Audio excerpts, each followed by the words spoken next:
Stuart and I have known each other for about 4 years, so we are colleagues at Action Coach. And again, as colleagues, we've got to know each other and have become good friends. And I didn't obviously know much about Stuart before I knew him, of course. And I guess as you become more friendly, you start to get to know the story. And the more I heard about Stuart, I thought, God, he's a cracking guy. But when I hear the story, it's like, wow, what a story that is. And, I've learned an awful lot from just listening to Stuart and hearing some of the experiences that he has had. And then I was delighted when he said he was going to write a book about it, because, for anyone to write a book, I take my hat off, because that is one heck of a commitment to make. And it's a blooming good book. And I know a lot of people that I've dished the book out to have thoroughly enjoyed it or are enjoying it. So it's great that we can actually then get to speak to the author of that book and let you bring it to life. So, Stuart, I don't want to say much more than that, other than to say, look, thanks for doing this. I think there's loads for people to learn and enjoy. So again, Stuart, over to you. Smashing, Alan. Thanks for that. Always let a high I do the introduction. Great, fantastic. So, first of all, I'm not going to assume that everybody knows me and knows the actual story. You'll obviously know the title of the book.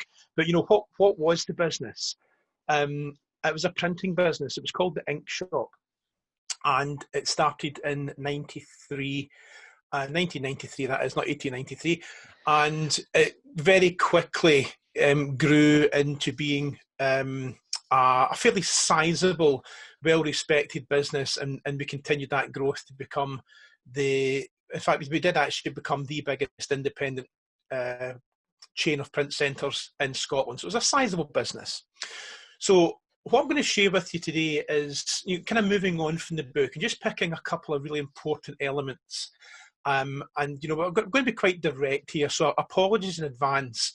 And let me explain why I'm going to be direct, because as the book has came out, and there's maybe around about maybe 2,500 of them kind of circling about just now, it's frustrating that people are reading the book but not taking any action, right? What we've actually got here is as close to hindsight as you're ever going to get, right? And I've spoke to maybe 100 business owners in the last couple of really since COVID started, maybe 100, 150 business owners who have read the book, engaged with it in some way, and then have pretty much sat back and not learned from the mistakes that I made, which is really frustrating, especially given the current situation. So that's why it's going to be direct, because if you don't get up off your arse and do things, it ain't going to magically happen.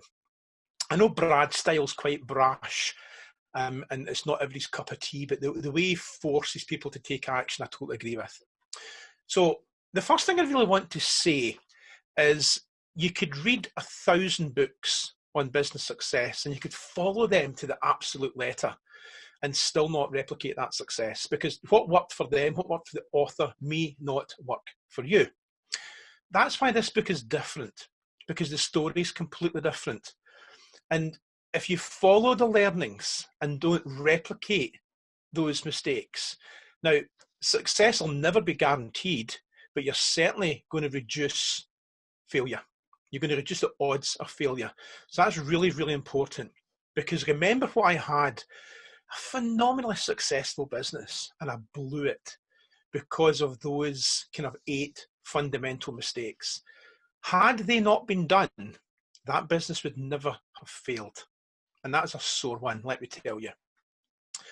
So the mistakes I made were right at the peak. And even when I was writing the book, really, this really hadn't sunk in. And it was really a chance conversation that I had shortly after the book was published, when somebody asked me the question, and they said, so when was it the business failed again? Was it 2012 or 2013?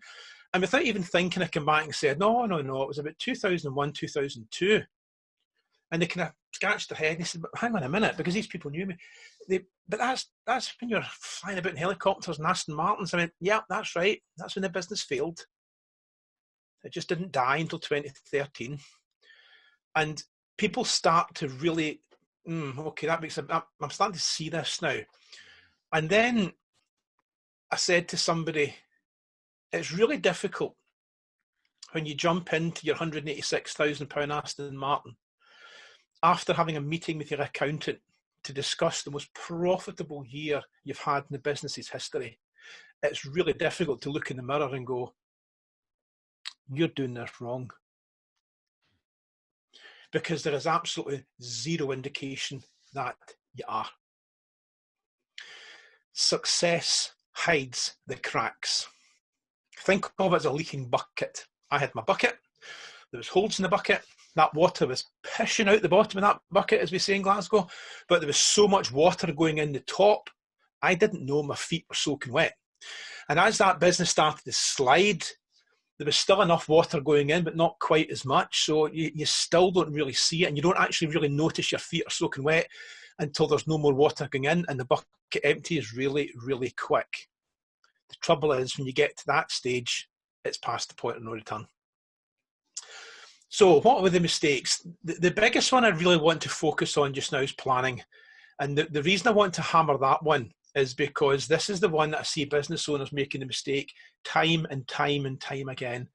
I was speaking with a business owner yesterday, and I said to him, so tell me about your plan then, tell me about your business plan. In fact, show me a business plan. Oh, it's in my head. I've always done it that way. So two absolutely fantastic phrases that coaches love. I don't have a plan, and it's all in my head, and I've always done it that way. One of the phrases that I absolutely hate. So, as I say, let me be absolutely blunt. As we say in Glasgow, that is just complete and utter pish. It does not work. I will argue with anybody that a plan in the head works, because it doesn't. It will get you so far, and goodness me, it got me to some pretty impressive results, no argument there, but what was the end result? And the way I challenge business owners is that, okay, if you've got the plan in your head and you're doing quite well, thank you very much, just think what you would have if you committed to a written plan that you systematically followed. So I call them head plans, and I think only head cases should use head plans. And here's why they don't work. Here is the absolute reason why they don't work. We're all emotional creatures, and we're all in business, which means that we're going to have good days and we have some not so good days. We never use the word bad, but you know what I mean, right? So think there, and I can't see everyone on the call, but metaphorically, put your hand up if you've ever had a bad day in business. I've had a few, right? So that's what I call the emotional curve. And think of the emotional curve as like this. You get peaks and you get troughs, and you get peaks and you get troughs, right? And that's just life, okay? Now put that back into your business, put that into yourself and put it back into the business. Now, when I had my head plan, because I was a head case, and I had the emotional curve, and I had some massive highs, really. I mean, I had days where I could take on the world, and did. And I also had hull-crushing lows where I wanted to chuck it, right? Sometimes in the same day. Christ, sometimes in the same hour, right? That was what this emotional curve was like in my particular business and in business in general. We have highs and we have lows. I think we could all agree with that. Now think about planning your business for the long term. How can you possibly do it when you've got that emotional curve in the background? It's impossible, because you're going to want to have to take on the world, and that needs tempered, that needs pulled back. Because I mean, as a high D, I mean, one of the stories I put in the book, that somebody said that was made up, wasn't it? No, it wasn't made up. I went to an exhibition to buy something like a 50 quid paper drill, and came back with one of the most expensive presses in the bloody hall. Just because I saw it and liked it, and because I was in such an emotional high, I wanted to take on the world and thought, I'm going to buy this new press. And then started doing a marketing plan for it as I was driving back from Birmingham to Glasgow. It's just insane. People think, well, that's quite entrepreneurial. It's not. It's bonkers, because there's no control. And that's what I mean by the emotional curve, right? So when you're on the high and you want to take on the world, that needs controls. And then when you're in the whole crushing low and you want to chuck it, well, you really don't. You really don't. So that's why you do a plan. You sit down in the cool light of day and you make your plan and you stick to it. And when you're having the really, really good days, you look at the plan and you follow it. When you're having the really, really bad days, you look at the plan and you go, that's why we're doing this, and you get yourself back on track. So that's really what I want to talk about planning with the emotional curve, as we call it, because you cannot plan and you cannot steer your business with an emotional curve. It just won't happen. The other thing I want to mention as well is I don't know who said this. It might have been Jim Rohn. It was think on paper. And to me, that's a fantastic, there's just the way we're wired, that when you start writing things down, regardless of your learning style, it just cements that. And, every client that I've got now, and I won't work with anybody that doesn't commit to a written plan. It just works. It tempers enthusiasm and it just works. So that's really what I want to start off with, really. I know Alan's got some questions, so I'm going to hand back to Alan, and then we'll just fire through some questions. And then I've got a kind of statement, if you like, to finish off with, which will maybe take about 5 minutes, that came up in a previous event that I want to share with you. But we'll leave that to the end, and I'll hand back to Alan if he's not fallen asleep, and he can start firing some questions at me. I certainly haven't fallen asleep, mate. Not at all. Really good stuff. So again, just as a reminder for people, if you could just use the Q&A box, so please avoid the chat box. Just center all of your questions, please, into the Q&A box, and then we'll come to those at the appropriate moments. But yeah, I've got a few questions just to kick us off, Stuart. So when did it really go wrong? Because this does seem like a real success story. And I know what you've said earlier, but when did it really go wrong? When did it really go wrong? Well, first of all, you're right, Alan, it was a success story. And like I say, the trouble is that when you've got that success and you jump into that fancy sports car, and you've got your latest accounts, it's really difficult to admit to yourself that that things are not right. But the stark reality is that's where things were going wrong. So that would have been about 2002, 2003, 2004. That were definitely the peak years for sure. And the reason it went wrong is quite simple, and I refer to this in the book, what I call the 3 tiers of cash flow. So you've got to go and look at that graph, because that's where it went. You're asking where it went, when it went wrong. That was the year. Where it went wrong is because I was spending far too much tier 2 cash flow. Tier 1 is basically to survive and thrive. Tier 1 cash flow is what you need to really keep the business going. In fact, let me just flick through the book and tell you what page that's on. There we go. Page 91, 3 tiers of cash flow. So tier 1, survive and thrive.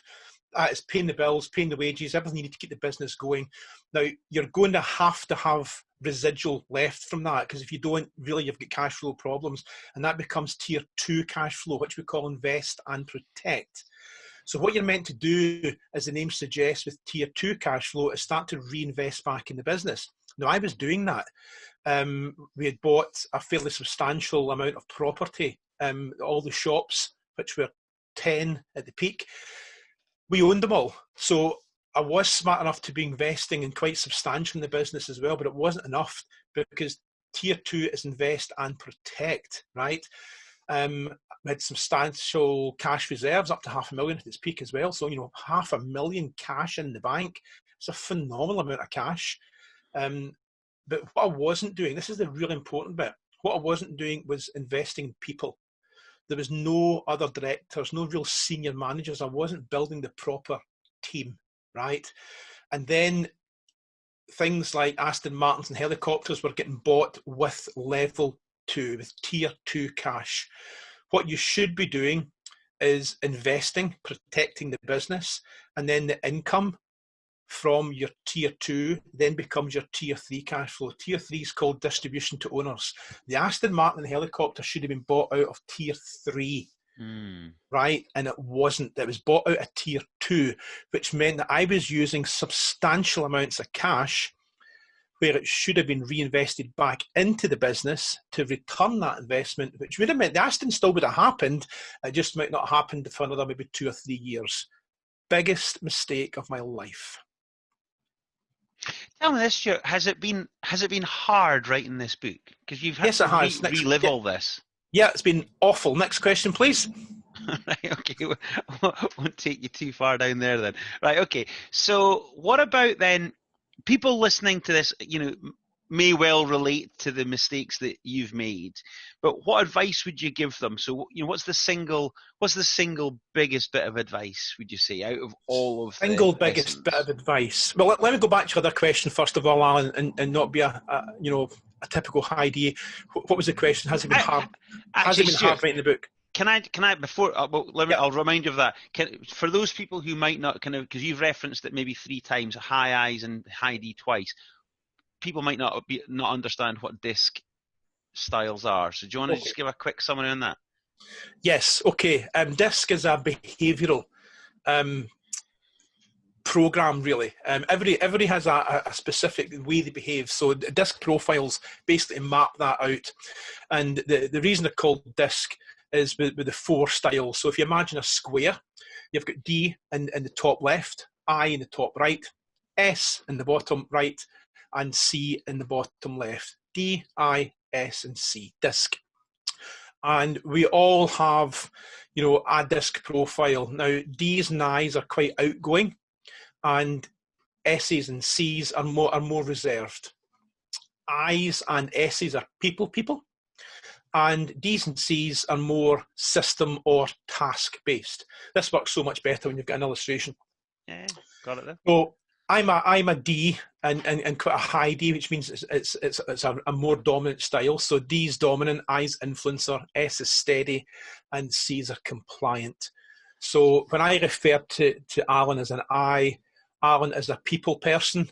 He's still quite fast paced and outgoing, but a trait of an I is that they're quite chatty because they're people. Whereas I'm a D, I'm very systems and task focused. So it's just, the best way to describe a D is just get shit done, basically. And if you say to a D, so how are you today? You'll get an answer like, fine, good, okay. Whereas if you ask an I, how are you today? Oh, I'm absolutely fine. Yeah, thank you for asking. How are you? Because they're people. The other one to watch is C. C's are compliant, so that they like a lot of detail. Lots and lots of detail. Don't send a C a 1-page email when you can send them the full Encyclopedia Britannica. They like a lot of detail, and it's converse to it's the opposite to a D. All right. Really good stuff. You'll love DISC. Yeah, get Alan to show you more about it.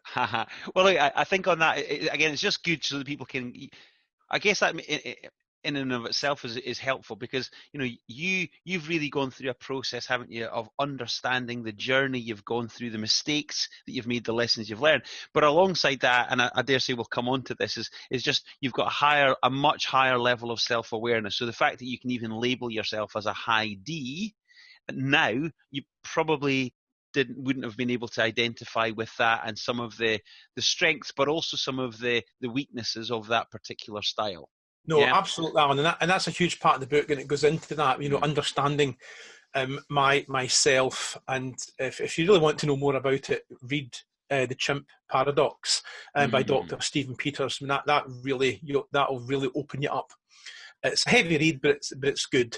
So going back to your question, Alan, was it hard writing the book? Yes, it was.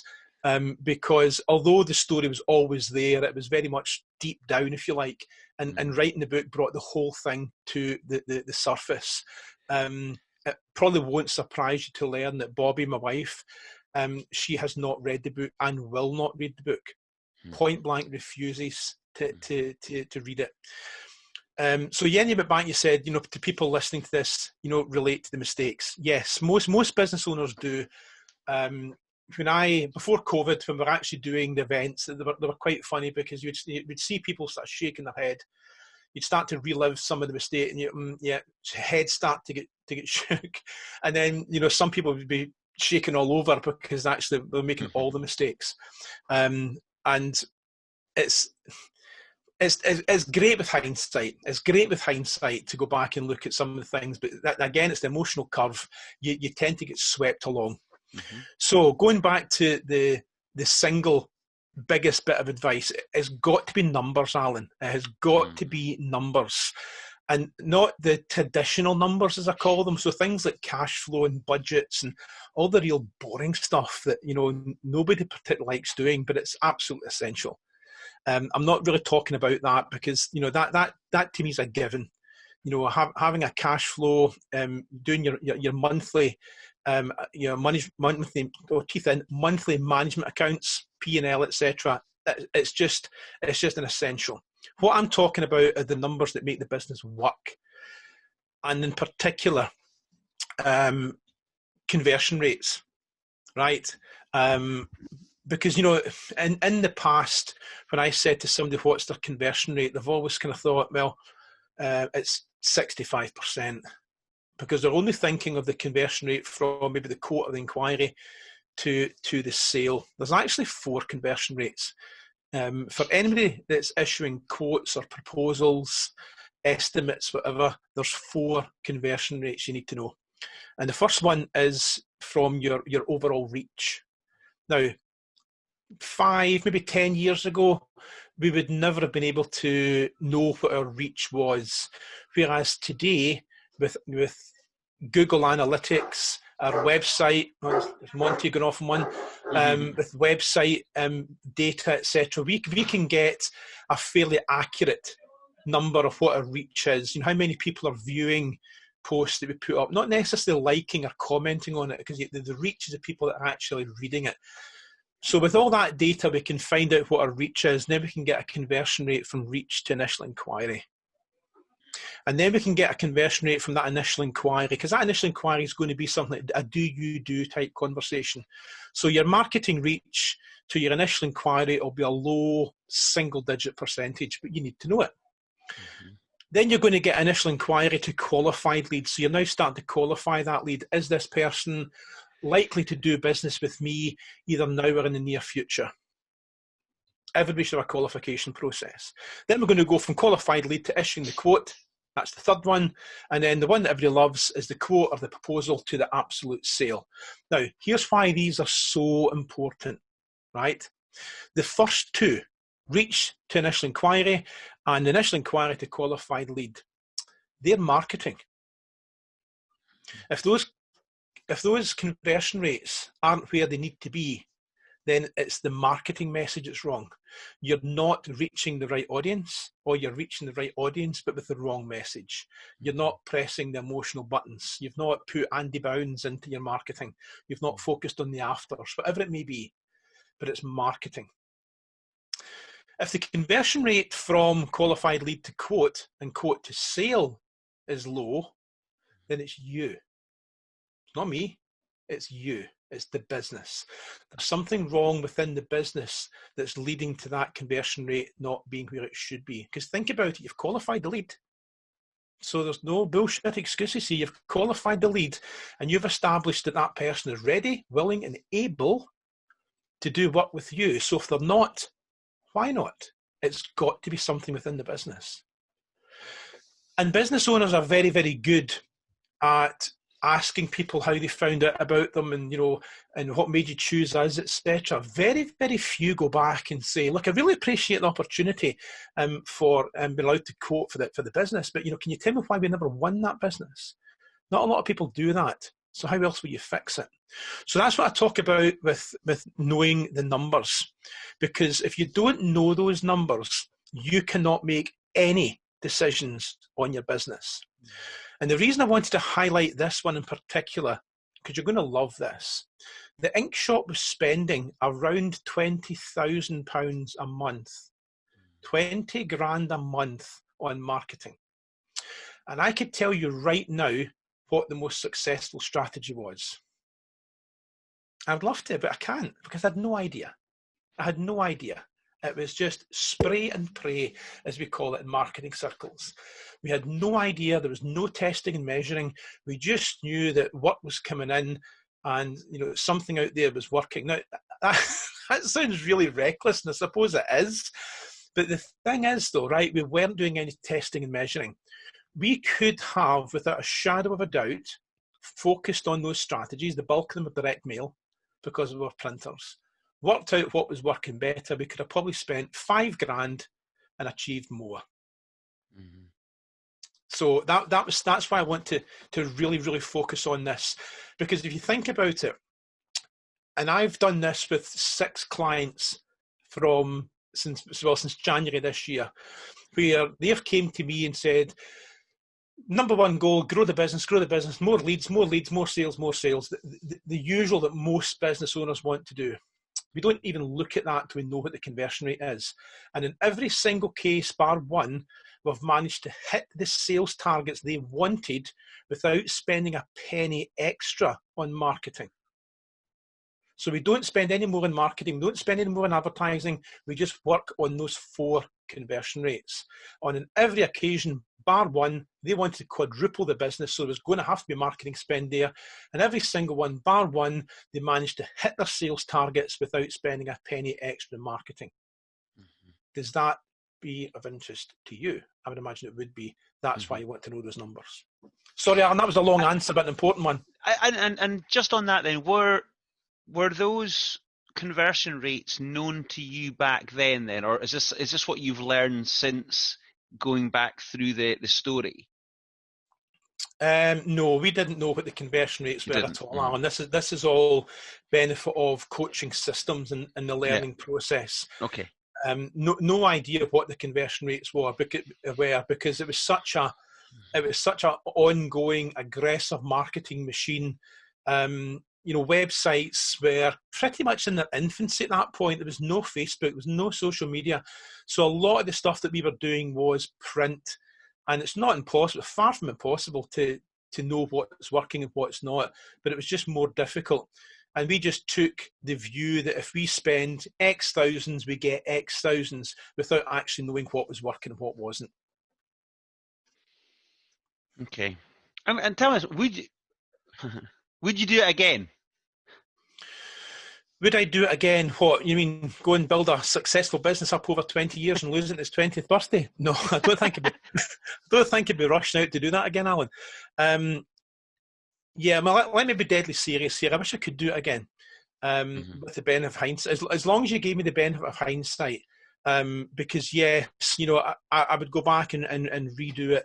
The sad fact of the matter is that I could set up that business today and do everything right, and it's unlikely that business would actually be a success because the market has changed so much now. Print has been and always has been for the last 10 years really a seriously declining market, which is a shame. But yeah, I'd actually love to go back and learn from the mistakes. I think I mentioned in the book a couple of times actually that I was actually approached by an action coach. It was Action International back then. And I met him at a BNI meeting. And I was actually intrigued. I wasn't arrogant enough there not to be intrigued. So we had the meeting. And it's really quite embarrassing. I've told Alan this before. I didn't often take the Aston Martin into the work because it's funny how in this country actually there's the jealousy thing kicks in, and we would quite often get our reaction. Let's just leave it at that, right? We'd get our reaction from that car being parked there.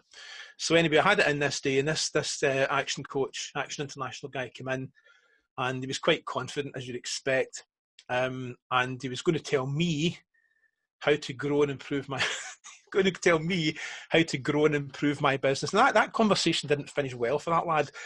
And I was quite arrogant and bullish then, and I just said, like, so honestly, did you walk past the car, mate? Seriously, you're going to tell me how to grow and develop this business? Are you serious?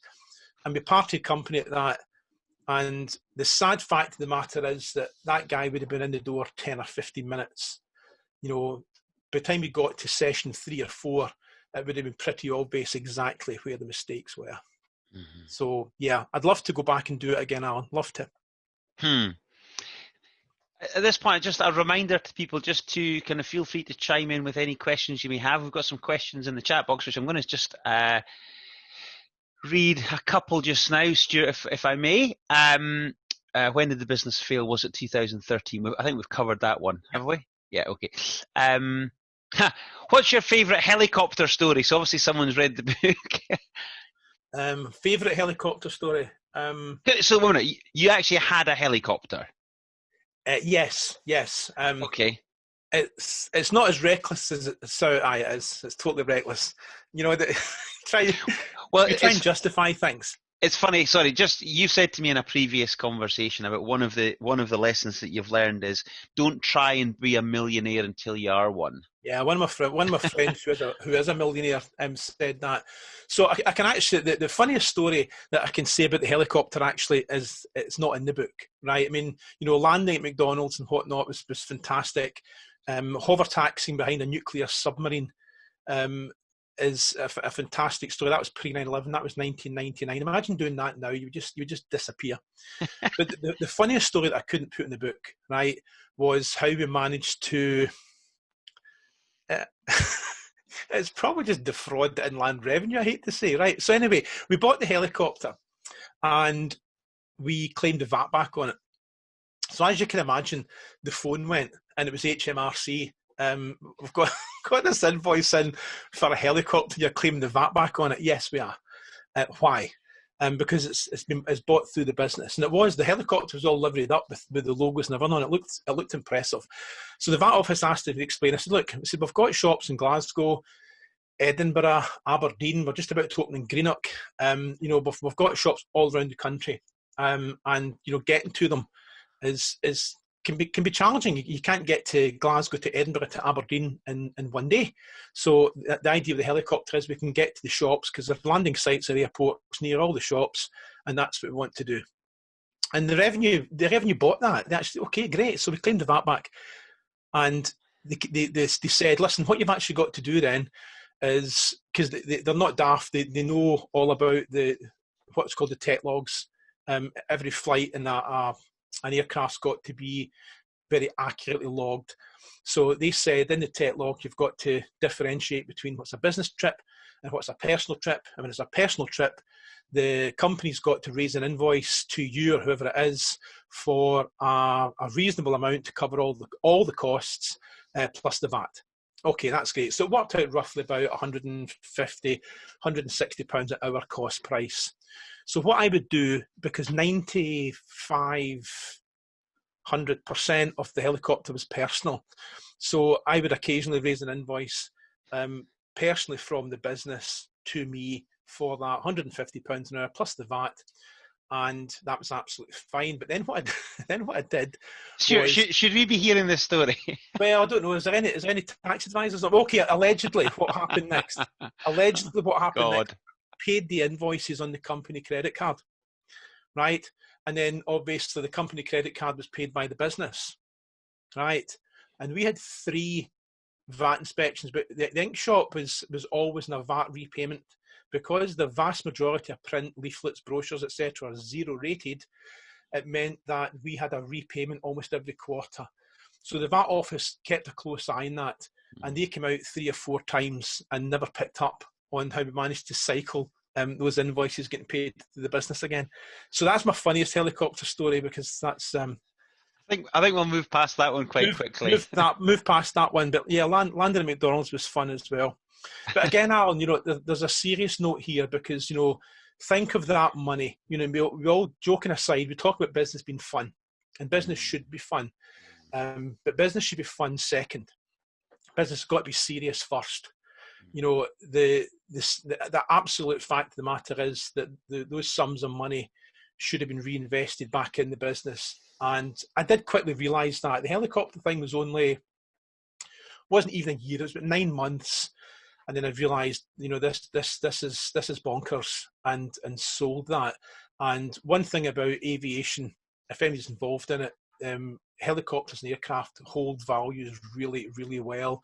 So I actually ended up selling that helicopter for more than I paid for it. So I'm not going to kid you on, it was an investment, but it was just one of those periods of life. Brilliant. Okay, great. Now, okay, so obviously you've written a book. What books have had a profound effect on you, Stuart? What are the things that you've maybe read on your journey? Loads, Alan. So okay, so we talked about the chimp paradox by Steve Peters. That was a real eye opener for things like, you know, understanding why you behave, and more important, how to control it. So from a sort of personal development side of things, chimp paradox with Steve Peters is huge. From a business point of view, some absolute crackers would include Building a Story Brand by Donald Miller and The One-Page Marketing Plan by Alan Dibb. You know, both those books will completely change the way you not just structure your marketing message, but how you word it, especially Building a Story Brand. It's a phenomenal book. E-Myth by Michael Gerber. Again, you know, I wish I'd read that when I had my own business as well, because it just maps out, you know, very much the mistakes we make with what he recalls as the technician in the business, working in it as opposed to working on it. So phenomenal books. More recently, I think is my understanding of marketing and whatnot's improved in recent years. It has to be the legend that is Andy Bounds. Snowball Effect, Jelly Effect, and Top Dog are three absolute classics from Andy Bounds. I mean, he's just genius. I actually I took a break from coaching and worked with a client for 6 months, and we worked one-to-one with Andy. And some of the stuff he changed in our marketing and our marketing message was just incredible. You know, we would do a mailer, and we weren't getting, and it was short. It was like super targeted. So there were only maybe going 16 or 17 a month of these going out, and we weren't getting anything back. And Andy told us to change the letter, gave us a script, 75% conversion rate. I mean, it was just nuts. So those ones are big game changers. Brilliant. You told me the story about when Andy gave you feedback on some of the copy on your marketing. Yeah, that's the same one. So what it was is we would send out a letter to, it was a bespoke building company. So they built very, very high-end houses, and we managed to subscribe to a database where you can buy all the people that put planning permissions in. So that would be everything from garden huts up to houses. So we would go through that, the sales team would go through it and have a look and see who was building houses that were in our target market, in our target area, and we would then send them out this wow pack. And it had a letter, and it would say something like, oh, hi Alan, we came across your planning application in the, whatever it was called, database. We noticed you're building a nice house.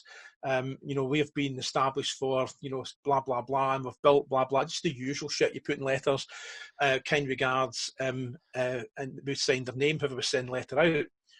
And I sent it to Andy because we thought it was actually quite good.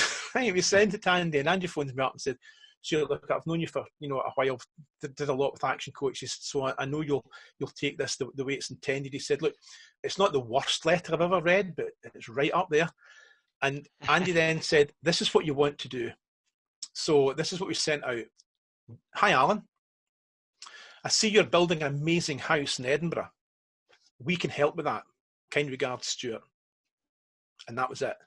So when I first looked at it, I thought, oh, he's lost the plot. That's not going to work. But it did.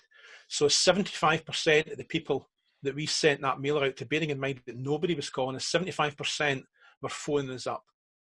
As soon as I received that, yeah, I'm really intrigued. So how can you help exactly? Because, you know, it's what Andy refers to short and incomplete. It's almost prompting that they can't help but ask a question. So, yeah, that's why I'm a big Andy Bounds fan, Alan. Wow. Very much so. Very much so. Well, okay, there's a very thorough response to a question. So can I just go back, before we kind of get back onto a bit more of a planned question, does Stuart have a chopper license, or did he get someone to fly him? I think you flew it, didn't you? Yeah, no, I had my license. That was part of the reason for going. Somebody once described aviation as crack cocaine. I have no idea because I just don't do that crap. But it's very, very, very addictive. So I started off when I left RAF. That's right. I had a fixed wing license, and I then stupidly got involved in helicopters, and it really is addictive. And it's just one of these things again where, you know, it was tier 2 cash flow, and I had the business owner mindset of, if you can afford the finance payments, you can afford the asset. That's not an entrepreneur's mindset. So that's one, you know, to really bear in mind. Just because you can afford the finance payments doesn't mean you can afford the asset. And what I mean by that is that money could have been directed elsewhere. So yeah, not long after I got my license, I went for the helicopter, and very quickly realised that was not the thing to do. And so I didn't actually sell it because of the money situation, although it was obviously a factor. There was just a horrible catalogue of events where people that I knew, including Colin McRae, I knew Colin really well, and there was a couple of other helicopter accidents, plus my instructor. Now, my instructor was a really interesting guy because he was ex-North Sea. He was a training captain for Bristow's, and when Gulf War II, it would have been, when Gulf War II kicked off again, he was brought back into his old job because, to use that phrase out that great movie, he had a particular set of skills. And he was seconded back into his old job for based in Hereford, and he remained, you know, back in the army for a couple of years, then came back out, but back into North Sea. So this guy, what this guy didn't know about flying, you know, it wasn't worth knowing. And he was flying over the Cairngorms when the engine quit in the chopper, and even with all his skill, he couldn't land it properly, and he broke his back. And at that point, I thought, well, if he can't get it right when the chips are down, what chance have the rest of us got? Colin McRae happened a week later. 3 other people I knew died within a fortnight of that, and that was enough for me. So that's where the helicopter came to a bitter end. So interesting. Right. Okay. So let's move from helicopters onto the bank. The bank. The bank, that was surely made up. What? No. The only reason that well, you know, you've got to be really careful actually, because, you know, with mentioning names, etc. in books, because they've got a habit of coming back and bite you. Every single word in the bank bit is 100% true. 100% true. The bank, the banks, not just one, all of the banks during the financial crisis, in my opinion, behaved shockingly, right? It wasn't RBS. We were not with the Royal Bank of Scotland, and the reason I mention that is because at the kind of tail end of the financial crisis, so probably about 2011, 2010, 2011, 2012, you know, RBS were in the press because some of their antics were just disgraceful. And of course, Fred the Shred was getting pulled down and all this kind of stuff. We weren't with RBS, and our bank were, at that point, actually being quite professional. But obviously, when the business hit the tough times and they appointed this specialist banking manager, etc., you know, they started to really, you know, cause us problems. And it became very apparent to me that what they call, you know, you'll hear people referring to themselves as business recovery experts. I naively thought that a business recovery expert was a business recovery expert. A business recovery expert is a hatchet man. A business recovery expert is to get as much money out of the business and shut it down as quickly as they possibly can. And that's what the bank were in to do. They tried to stitch us up with a personal guarantee. My accountant fortunately saw through it. So basically what they were going to do was agree to lend on the properties that we had. You know, bearing in mind we had a 1.4 million property portfolio, and we only had borrowings of about 200k on it. It was nothing. There was huge equity there. And we absolutely needed to release some of the equity on those properties to get the business breathing again. The bank wouldn't do it. At this final meeting, the specialist banking manager guy came along and said if we agree to increase the personal guarantee up to $250,000, they would then release $250,000 of those funds, and that would get the business breathing again. We wanted 500, but you know, 250 would have been enough. Long story short, what they were planning to do was, as soon as we signed the PG, just pull the plug. And when we challenged them about that, my old banking manager and the specialist team there, they had a fairly substantial blazing row, which indicated that that's exactly what they were going to do. Now, if anybody on this call is familiar with company law, they will know that there is a very, very finite line with a limited company of trading solvently and trading insolvently. So we were comfortable that although the business was, in financial trouble, we're right at the peak, cash is gone, 3-4 quarters of successive losses. We were comfortable the business wasn't trading insolvently because we knew we had this asset value that we could liquidate those assets to get the cash.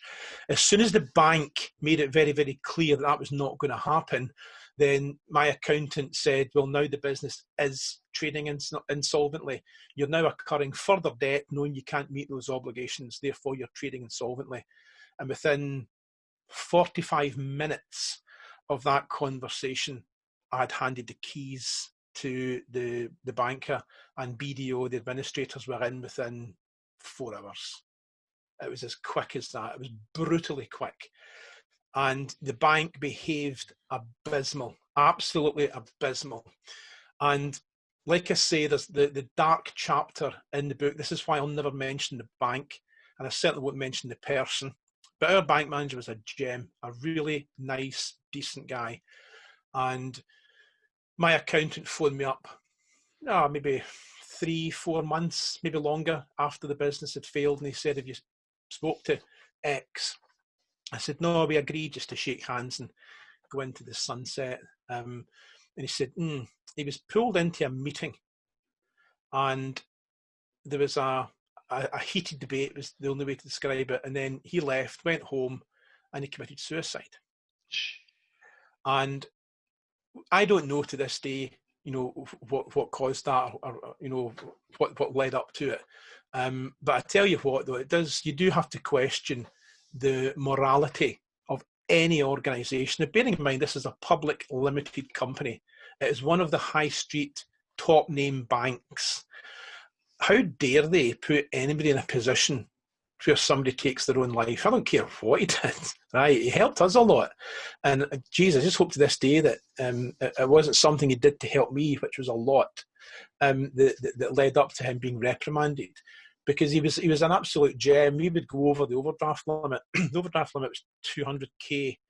He would let it run up to 250, 260, sometimes even higher, because he knew we were just trying to save the business. He was just a lovely, lovely guy. So no, Alan, to answer your question, every sentence in the bank chapter is true. Mm-hmm. Well, there's interestingly, there's another question in the Q&A box, which and again, I know that you want to come on to some other stuff, so just maybe quick.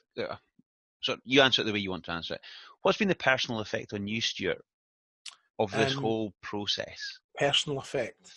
Sorry, let me just finish something with the bank, actually, because okay, yeah. It's very easy to go below the line and go into blame, excuses, denial mode. It's and at the time I did, but it's really important to look in the mirror and say, yes, the bank behaved in a deplorable manner, but I put my business in harm's way. Let's be clear about that, right? I put the business in harm's way, therefore I kind of lost control. So I really want to hammer that home. I've got to take responsibility for that. It was me that put the business in harm's way. So I just want to finish with that. I think that's it. Sorry.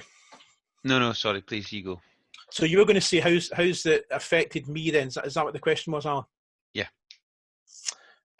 Yeah, it's been tough. You asked the question at the start and said next move on, and it's quite funny actually, because the story, obviously, the business failed in 2013.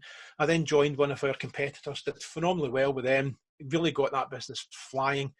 Everything that I was doing wrong, they were doing right. It was polar opposites. It was great fun. That business was bought over by a global player, and it became a very toxic environment, and I left. So the ink shop story was always there, but I basically hid from it, right? It was seriously, it was 20 years I wouldn't even talk about. Imagine going from 30 years old to 50 years old with nothing in between, right? That's what I was kidding myself on I was doing. And I was driving, so I joined Action Coach in 2013, I think it was, 2015. And I was driving down to an Action Coach conference. I was listening to Radio 2. And Gerald Ratner was being interviewed, right? And I thought, oh, that'll be a story. Very quickly, for those who don't know who Gerald Ratner was, this is back in the 80s, so long before social media. He owned a massive business called Ratner's the Jewelers, and I didn't even know till I heard this story that it wasn't just Ratner's, it was Beaverbrooks, it was Watches of Switzerland. They owned a lot of brands, 1,000 stores UK, 1,000 stores US, and he was at a networking event. I think it was the Institute of Directors, and somebody had asked him about how is Ratner so successful, and his answer was something like, I don't really know because the stuff's crap. And the papers ran that story, and long story short, that one comment caused that entire business to fail, right? So there's a wee bit of similarity there. So I'm listening to him, and then he said something that stopped me in my tracks. It stopped me in my tracks. And what he said was, I spent 10 to 15 years hiding from it. Yeah, I know that feeling.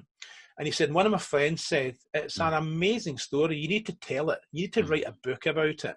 And I thought, well, maybe I should. And I kind of started playing about with it. The book was probably written maybe 5 or 6 or 7 times. The flow wasn't right and whatnot. So I never really took it seriously. And then last year I did really take it seriously. Got the book written, got it published. And it was really tough because not only was it opening up the wounds, and a psychologist is probably have a field day with me on this, because it was actually opening up wounds that I hadn't really addressed, if I'm honest. Things that I just completely ignored or dismissed. So it was opening them up almost for the first time. So I can understand why Bobby wouldn't read it. And then, of course, it was then getting, it was getting professionally edited as well. So you're going right into detail and things. So yeah, it was really tough, Alan. I bet. But it's a story that had to be told, and I've just resigned myself to the fact that I'm a much stronger person now than I was, and that's the one thing that I really hammer home with business owners. I think Brad says this quite a lot from Action Coach, you get in your own way, right? And I think that's a huge learning in the book is, are you getting in your own way? Is your arrogance getting in your own way? Is your confidence getting in your own way? That's the big learning everybody can take from it. Well, can I just hook onto that word then, arrogance, because there's another question come through which says, how would you suggest you approach other people who are, shall we say, arrogant in business, and you can see some failings in their business that they can't, i.e. they think they know it all like you did? There you go. Well, I've got a huge, I don't know how whoever answers that question, because it's a fantastic question. I really don't know how you would do it, but I've got a fantastic secret weapon that allows me to do it. I just give them a book and I highlight a couple of chapters where I identify it, right? And when people read that, the penny usually drops. So I've got one client in particular who's very, very headstrong, very arrogant, very more complacent than arrogant, right?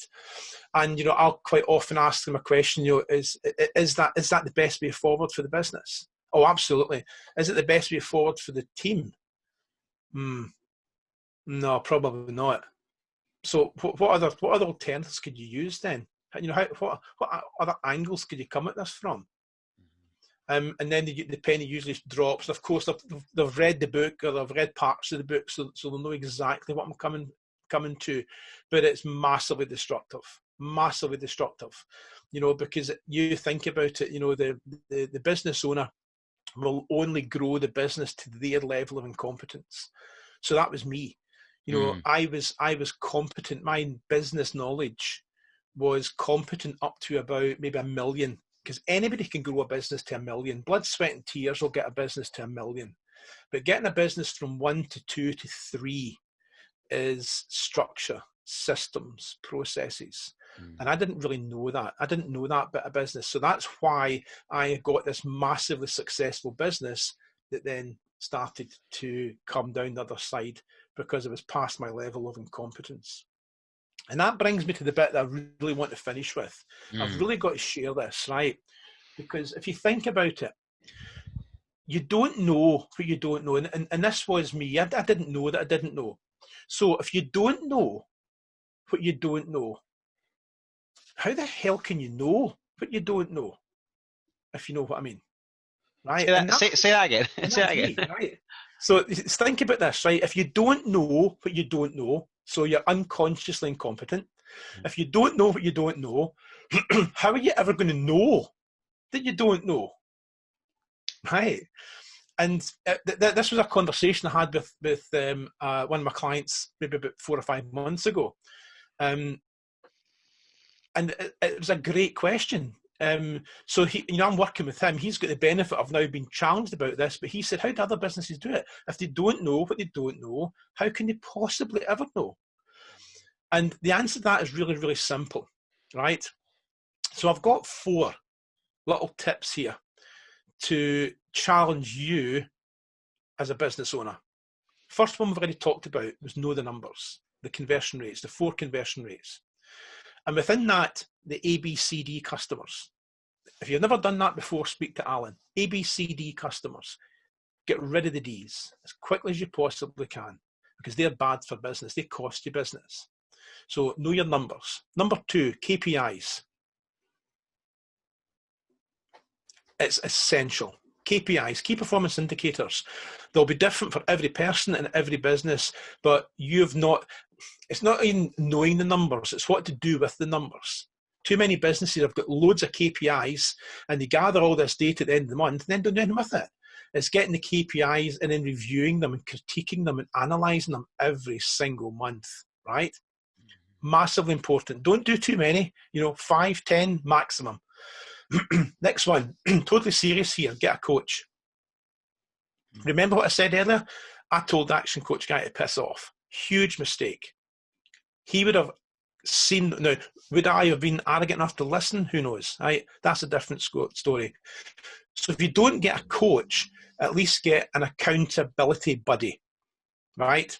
So I've got a coach, I work with Alan as well. So I've got a coach, but I've also got an accountability buddy as well. Local business owner, smarter than me, that's the key. Get a buddy that's smarter than you. So this is a successful tech entrepreneur. He's retired now. And we go out for a couple of beers. We take the dog on the beach. We go for a walk. We just talk bullshit most of the time. But every now and again, we'll dig really deep into business stuff. And the guy's just an absolute genius. So you've got to have somebody like that in your life. And ideally, smarter than you. So in my case, it's dead easy. It's dead easy to get somebody smarter than me. And then if you don't do the above, then I know has got you already. So you now know that you need to know your numbers. You now know you have KPIs. You now know you need to get a coach. If you don't do the above, then the words I know have got you already. The most 2 dangerous words in business is I know. And the reason I know that I know is the 2 most dangerous words in business is because that was me, and I know that for a fact. And that's pretty much me, Alan. Geez, that's pretty much bang on 12:30 as well. We couldn't have rehearsed that better. Very nice indeed. Very nice. Well, look, it is 12:30, and we did say that we'd run it so respectful of people's times. We don't want to kind of go on much longer. But I do have one question, if we can sneak it in. If people have to dial off, of course, dial off, please, because that is now time up. But again, I haven't covered. I think there's maybe 1 or 2 questions that have come into the chat box that I haven't. Not the chat box, the Q&A box, I should say. Brilliant stuff coming through. Yep. Right. How did you find the oomph to get back going again after it all went belly up?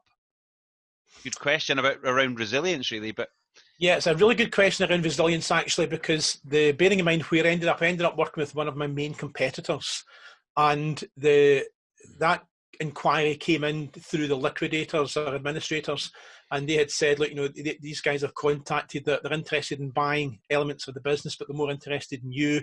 They want you to join them. And it was a fairly senior position and a good package, etc. But I wasn't interested because this competitor and I had kind of locked horns a few times.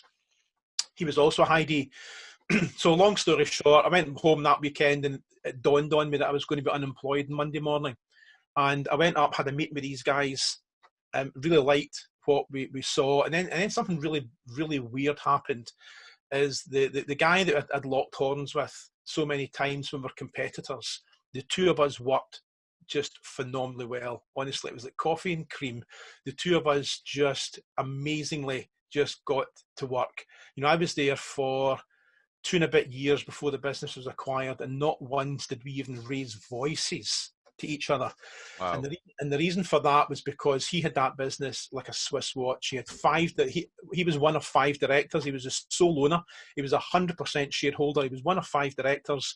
There was another 4, including me.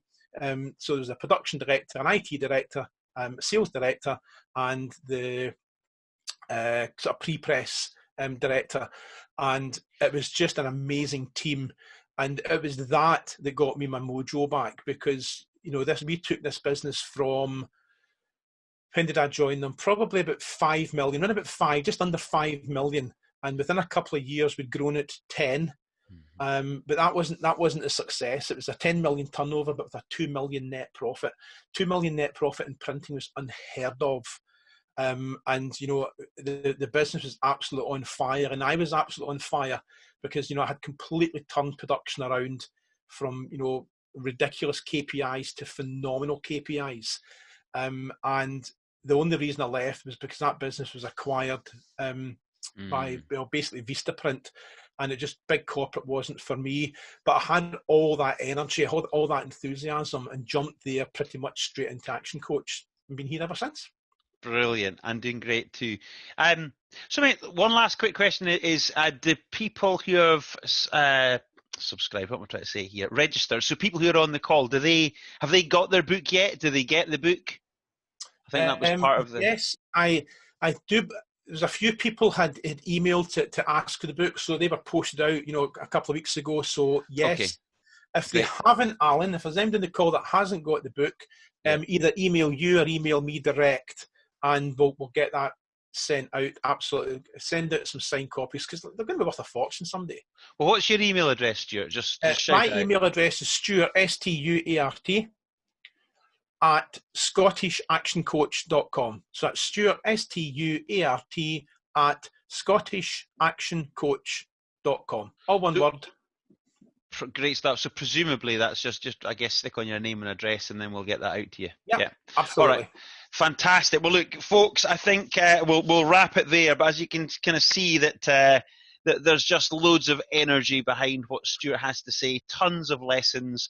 And I think that's one of the things that people really like, is the fact that there's some real humility and some fun in there as well. So people can learn good lessons from that. And as you rightly said at the start, it's how do we get people to act on what they've learned, from what you've said, but also kind of read the book, get the highlighter pen out, get the lesson, and then put the lesson into action, because that's how we avoid other people, wrecking their businesses as you did for yours, Stuart. So again, thanks for your courage and actually writing the book and sharing in the way you have. Brilliant.